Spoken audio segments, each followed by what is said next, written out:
Viltrox sorprende nuevamente con este objetivo de calidad profesional. Ya lo había hecho hace un tiempo atrás con el 75mm f1.2 y ahora lo vuelve a hacer ampliando la familia de estos lentes ultra brillantes y de gran nitidez con el 27mm también de abertura f1.2. Llevo varias semanas con él y hoy te voy a hablar acerca de su rendimiento en distintos escenarios. Yo soy Quique Molina y te doy la bienvenida a mi canal.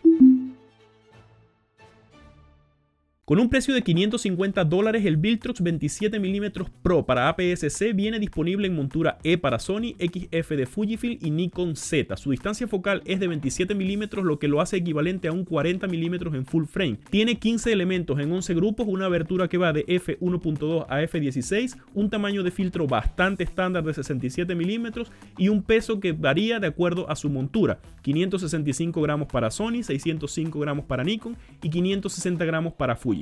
Además, en cuanto a su apariencia física, de verdad que no decepciona. Es un lente que impone presencia, está completamente construido en metal y sellado ante la intemperie. Como siempre, vamos a evaluar este objetivo en 5 aspectos: viñeteo y aberración cromática, autoenfoque y seguimiento, construcción, nitidez y usos. Vamos a empezar con el viñeteo y la aberración cromática. En cuanto a esta última, debo decir que yo personalmente no encontré ningún tipo de aberración cromática. Sin embargo, tengo que hacer la salvedad que ahora acá en la zona donde yo vivo estamos en invierno, por lo cual los días pasan bastante nublados y no pude hacer una foto a contraluz y con el sol así completamente radiante, por lo cual no podría asegurarte al 100% que no vas a encontrar aberración cromática en una foto así. Sin embargo, en lo que fue mi experiencia haciendo fotos a contraluz, no encontré absolutamente nada. Hubo una foto que la tomé, no estaba a contraluz, pero sí podría decirse que estaba con el sol de fondo o con el poco sol que había de fondo y parecía tener algo de aberración cromática verde, pero al mismo tiempo la reja que estaba atrás era verde. Entonces no sé si es un efecto de la reja como tal, del desenfoque, o en realidad era aberración cromática. Yo me inclino por la primera parte, creo que era el efecto del desenfoque de la reja, pero igual ahí está la foto, tú lo valorarás por ti mismo y sabrás si es que consideras eso aberración cromática o no. Y en cuanto al viñeteo, tiene bastante viñeteo, se podría decir bastante, pero la verdad, en primer lugar, no es nada que no se pueda resolver en postproducción, en Lightroom o en cualquier programa que utilices para editar tus fotografías. Y en segundo lugar, a mí particularmente, insisto, esta es mi opinión, este es mi video, por eso doy lo que yo pienso o digo lo que yo pienso. A mí me gusta el viñeteo, me gusta ese efecto que le da como que engloba el centro de la imagen y hace concentrar tu atención allí. Obviamente, si vas a hacer fotografías donde tu punto de enfoque va a estar muy al extremo, vas a tener problemas con este viñeteo, vas a tener que corregirlo en postproducción, pero insisto, nada que no se pueda corregir. El segundo punto, que sería el autoenfoque y seguimiento, fue el aspecto que más conflicto me generó. En primer lugar, porque tiene un pero que muy bueno autoenfoque. La verdad, no encontré ningún problema al momento de enfocar el rostro o el ojo o enfocar objetos. La verdad que ningún tipo de inconveniente, e incluso en el seguimiento también no encontré ningún problema, ni siquiera pasando por detrás de ramas o pasando por detrás de objetos, mantenía el enfoque muy bien a la cara y al ojo. Donde tuve cierto problema es que cuando no hay un objeto definido al cual enfocar, es decir, cuando tú haces un plano abierto, por así decirlo, al principio como que le cuesta, como que titubea un poco a la hora de enfocar, no sabe lo que va a enfocar. Y lo segundo, en ese mismo sentido, es que tiene bastante focus breathing. Cuando estás trabajando con el enfoque automático y pinchas la pantalla entre diferentes objetos, vas a encontrar mucho focus breathing, que a mí me pareció bastante desagradable, la verdad, debo decirlo. Sin embargo, lo primero se corrige pues simplemente seleccionando en la pantalla, si es que estás trabajando con el enfoque automático, seleccionando en la pantalla el objeto que quieres enfocar y va a dejar de hacer como este titubeo al momento de enfocar. Y lo segundo se corrige, o yo lo corrijo, utilizando más que nada el enfoque manual. A mí me gusta mucho trabajar con el enfoque manual cuando necesito hacer cambios de enfoque, porque primero elimino prácticamente por completo el focus breathing y segundo, me parece que esa transición de enfoque de un lugar a otro más suave me da un aspecto más cinematográfico, más bonito, más suave, y a mí particularmente me gusta. Así que en ese sentido tampoco mucho de lo que quejarme, simplemente quería hacer esa acotación que tenía como ese titubeo al momento de no saber lo que tiene que enfocar.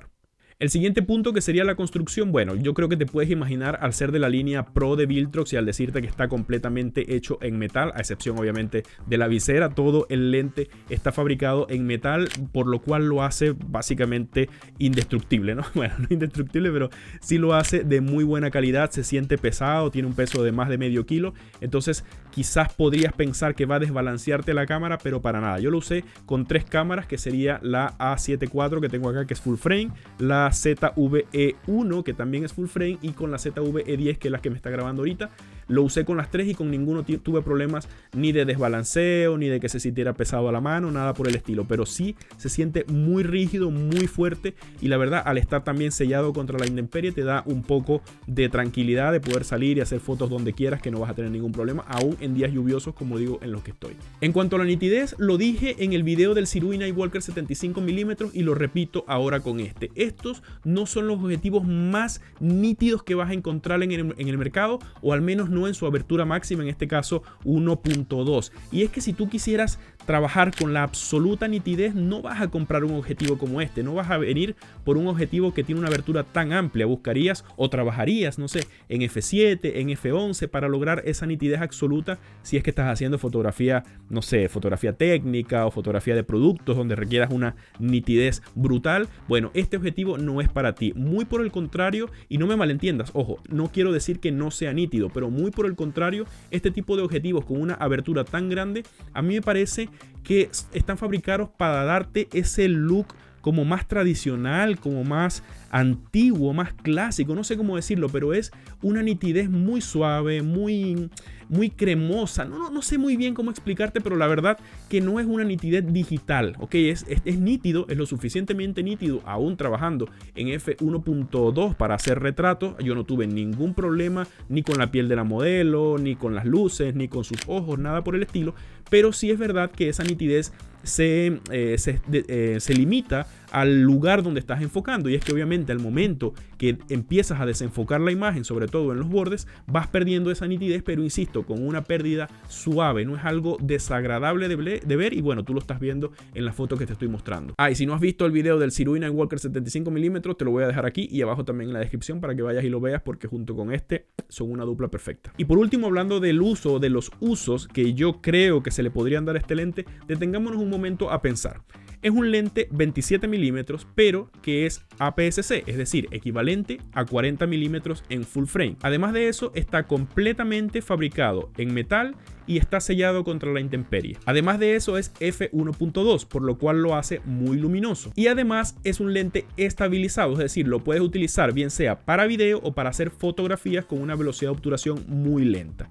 Entonces, si nos ponemos a pensar en todo eso, llegamos a una sola conclusión. Este lente es prácticamente para cualquier tipo de fotografía que se te ocurra. Es muy, pero muy polivalente. Yo lo tengo hace apenas un mes, quizás, o 3 semanas, y lo he utilizado para hacer fotografías de modelaje, fotografía de retrato y videos también, obviamente. Lo he utilizado para hacer contenido gastronómico, lo utilicé para hacer una sesión de prebodas. O sea, créeme que lo habría podido utilizar en cualquier tipo de fotografía que tú me dijeras. Obviamente no hablando ya de teleobjetivo, ni fauna, ni nada por esto, pero se entiende prácticamente cualquier tipo de fotografía que te permita esta distancia focal. También lo usé para fotografía arquitectónica. Entonces, definitivamente yo creo que es un objetivo que una vez que tú montas en la cámara, es difícil de que lo saques, porque te va a servir para todo. Si es que te vas, por ejemplo, de viaje, puedes llevarte solo este objetivo y te va a servir para cualquier tipo de fotografía o video. O si es que quieres hacer fotografía urbana, que también hice fotografía urbana, la verdad que es prácticamente para cualquier cosa.